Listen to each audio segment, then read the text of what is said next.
नमस्कार। जय माँ बगलामुखी। मैं पंडित महेश मोहन झा। आज पूरा विश्व कोरोना जैसे महामारी के संकट को झेल रहा है। इस महामारी के आने के बाद सोशल मीडिया पर कई ज्योतिषियों के द्वारा अपने अपने अनुभव के अनुसार ज्योतिषीय विश्लेषण किया गया। इसके साथ ही कई तरह की अफवाहें भी देखने को मिली, जैसे शिव पुराण, तुलसीकृत रामचरितमानस जैसे पवित्र ग्रंथों में कोरोना महामारी की भविष्यवाणियां को बताया गया, जो निराधार है, गलत है। सबसे पहले प्रश्न उठता है, आखिर 100 वर्षों पर किसी न किसी रूप में पृथ्वी पर यह महामारी क्यों आती है? 1720 में प्लेग, 1820 में हैजा, 1920 में स्वाइन फ्लू और 2020 में कोरोना। इस सब के पीछे ब्रह्मांड में ग्रहों की स्थिति का प्रभाव तो है ही, किंतु सबसे सोचनीय है, आखिर ब्रह्मांड में यह स्थिति क्यों बनती है?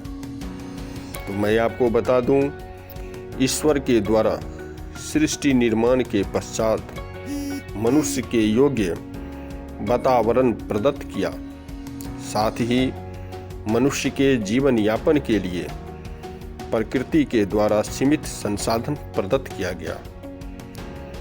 साथ ही मनुष्य के निवास स्थल एक सीमित क्षेत्र में है, जो सीमित क्षेत्र बढ़ नहीं सकता है, किंतु जनसंख्या तो दिनों दिन बढ़ रही है। और साथ ही मानवों के द्वारा पर्यावरण को प्रदूषित किया जा रहा है, और प्रकृति के द्वारा जो भी सीमित संसाधन है, उसका अपनी विलासिताओं की पूर्ति के लिए अत्यधिक दोहन किया जा रहा है, जो कि अभी कलयुग है।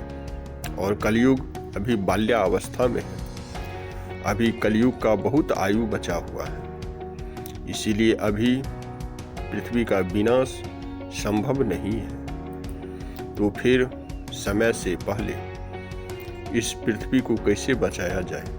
इसके लिए प्रकृति जनसंख्या को नियंत्रित करने के लिए, इस दूषित पर्यावरण को स्वच्छ करने के लिए समय समय पर भूकंप के द्वारा, विश्व युद्ध के द्वारा, महामारी के द्वारा जनसंख्या पर नियंत्रण करती है। प्रसिद्ध अर्थशास्त्री माल्थस ने भी कहा था, जब मनुष्य खुद जनसंख्या पर नियंत्रण नहीं कर पाता है, तो प्रकृति समय समय पर खुद जनसंख्या पर नियंत्रण करती है। और जो हम लोगों को इस महामारी के द्वारा देखने को मिल रहा है, अभी भी समय है। मनुष्य अपना जीवन यापन अगर संतुलित नहीं करता है और प्रकृति के साथ इसी तरह छेड़छाड़ करता रहा, तो ऐसा संयोग फिर 2120 में बन रहा है। अतः मनुष्य अभी भी सावधान हो जाए। अब प्रश्न उठता है, इस कोरोना जैसे महामारी से पूरा विश्व कब उबरेगा? मैं आपको बता दूं, 15 मई 2020 से गुरु बकरी होकर शनि की राशि में शनि से युति बना रहे हैं। साथ ही 8 मई 2020 तक मंगल भी शनि की राशि में बकरी होकर शनि से युति बना रहा था, जो इस महामारी को देश में बढ़ने के लिए और प्रेरित किया। किंतु 9 मई 2020 से मंगल का शनि से युति समाप्त हो जाता है। फिर भी शनि की राशि कुंभ में स्थित होने से महामारी का प्रकोप बना ही रहेगा। 29 जून 2020 तक गुरु शनि की राशि में वक्री रहेगा, किंतु 30 जून 2020 से गुरु शनि की राशि बदलकर अपनी राशि धनु में केतु के साथ 12/9/2021 तक वक्री रहेगा। अतः 29 जून 2020 तक कोरोना जैसे महामारी का प्रकोप बहुत अधिक और बढ़ेगा और खास करके भारत में पूर्वोत्तर राज्यों में यह बढ़ने की प्रबल संभावना है।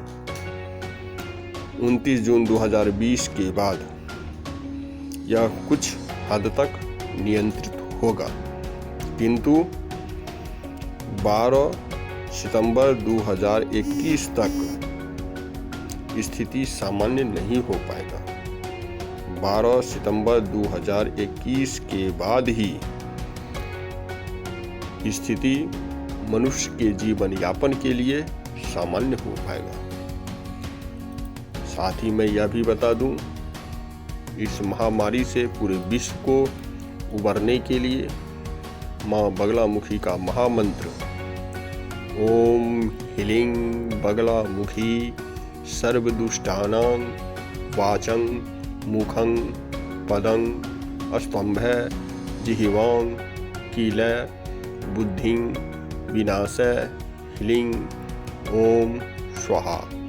इस मंत्र का 1.25 करोड़ सामूहिक रूप से विधिवत अनुष्ठान किया जाए और इसके साथ ही महामृत्युंजय मंत्र का भी अगर अनुष्ठान किया जाए तो निश्चित रूप से पूरे विश्व के लिए कल्याणमय होगा तो पूरा विश्व इस महामारी से उबर जाएगा। धन्यवाद। जय मां बगलामुखी।